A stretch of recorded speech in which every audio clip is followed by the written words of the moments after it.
नमस्कार दोस्तों, स्वागत है आपका अपने YouTube चैनल टीचर्स पहल में। दोस्तों, आज का टॉपिक है स्वच्छता एवं पोषण।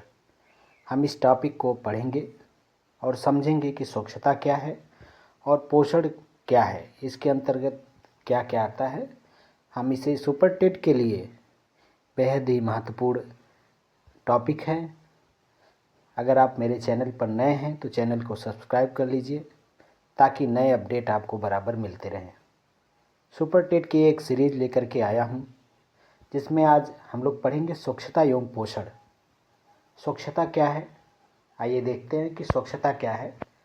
स्वच्छता का अर्थ होता है अपने शरीर, भोजन, घर तथा आसपास के वातावरण को साफ एवं स्वस्थ रखना। इसमें जो स्वच्छता होती है वो 3 प्रकार की स्वच्छता दिखाई गई है, बताई गई है। व्यक्तिगत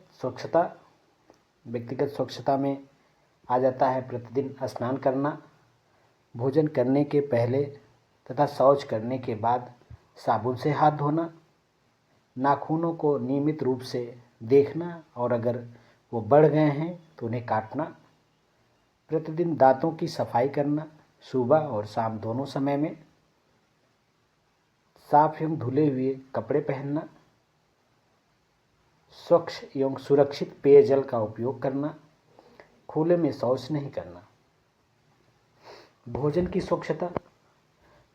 स्वच्छता में देखते हैं कि जो भी हम भोजन खाएं वो भोजन ढका होना चाहिए और अच्छी जगह पे होना चाहिए, सुरक्षित जगह पे होना चाहिए। ताज़े एवं स्वच्छ भोजन का सेवन करना चाहिए। फल एवं सब्जियों को अच्छी तरह धो करके खाना चाहिए। बासी एवं दूषित भोजन से बचना चाहिए हमें, और भोजन बनाने से पहले हाथ एवं बर्तनों को साफ करना चाहिए। कभी कभी ऐसा होता है कि भोजन बनाने के पहले ही हम लोग बर्तन को साफ नहीं करते हैं और उसमें गंदगी रह जाती है जिससे भोजन दूषित हो जाता है। आइए बात करते हैं पर्यावरण स्वच्छता की। घर एवं आसपास कूड़ा कचरा नहीं फेंकना चाहिए।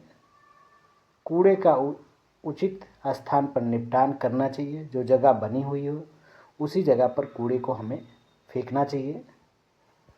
घर के आसपास पानी जमा नहीं होने देना चाहिए। शौचालय का प्रयोग करना चाहिए। खुले में शौच नहीं करना चाहिए, इससे पर्यावरण दूषित होता है।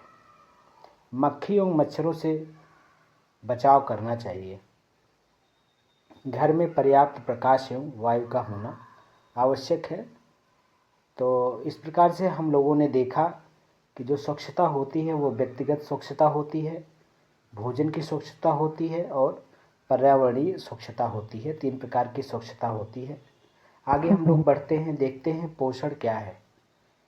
पोषण महत्वपूर्ण टॉपिक है पोषण का, और यहाँ से प्रश्न आपको सुपर टेट के लिए ज़रूर पूछते हैं। आयोग के द्वारा यहाँ से प्रश्न बनाया जाता है और सभी परीक्षाओं में कहीं ना कहीं पोषण से जुड़ा हुआ प्रश्न आपको देखने को मिलता है।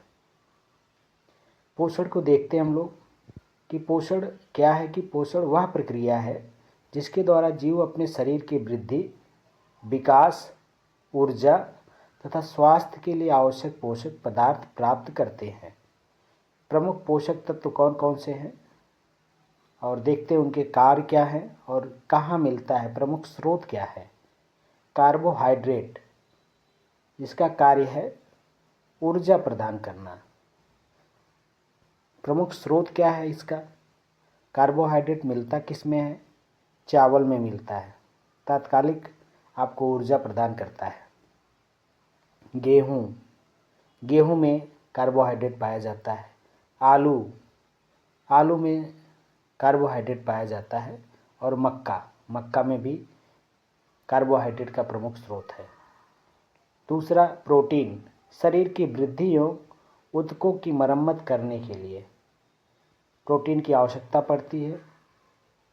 यह हमें मिलता है दाल में, दूध में, अंडा, मांस, मछली, सोयाबीन आदि में ये हमें प्राप्त होते हैं। वसा का क्या कार्य है? वसा ऊर्जा प्रदान करती है तथा शरीर का ताप बनाए रखती है। यह किस में मिलता है? प्रमुख स्रोत क्या है? घी में, तेल, मक्खन, मेवा आदि में ये हमें प्राप्त होते हैं। विटामिन शरीर को स्वस्थ रखना तथा रोगों से बचाने में सहायता करता है। विटामिन्स यह हमें मिलता है फल में, सब्जियों में, दूध, अंडा, हरी पत्तेदार सब्जियां आदि में हमें विटामिन्स मिलते हैं। खनिज लवण शरीर की विभिन्न क्रियाओं में सहायता करता है। मिलता कहाँ है? प्रमुख स्रोत क्या है? दूध, दाल, हरी सब्जियां, फल, मांस आदि में। जल, जो पानी हमें कहाँ से मिलता है?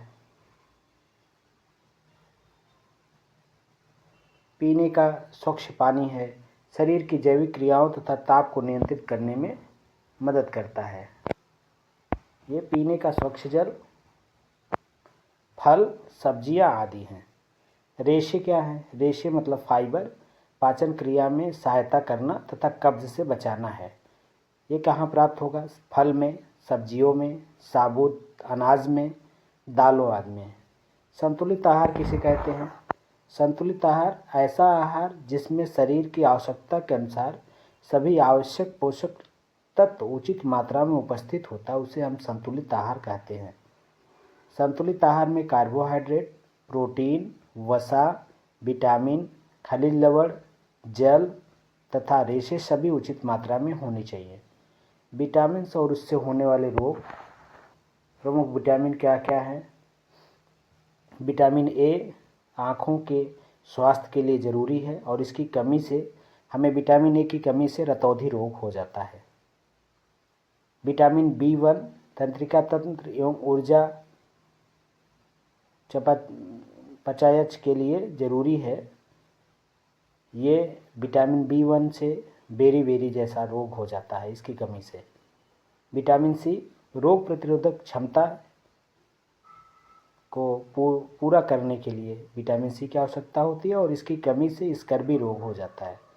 विटामिन डी कैल्शियम के अवशोषण में सहायता करती है, इससे कमी से रिकेट्स रोग हो जाता है।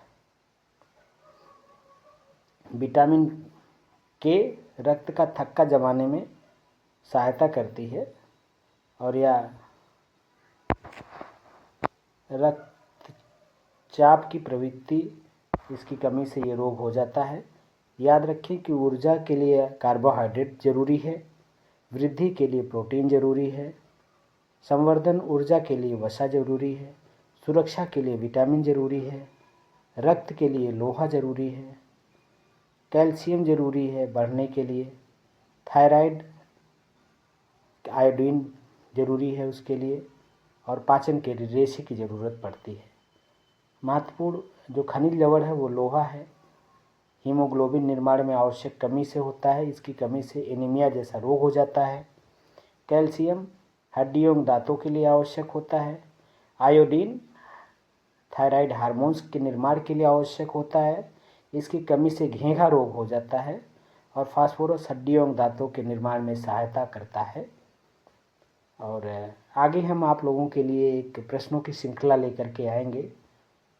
अगर आपको मेरे वीडियो अच्छे लग रहे हों तो चैनल को सब्सक्राइब करिएगा, लाइक करिएगा और अपने दोस्तों तक शेयर करिएगा। धन्यवाद।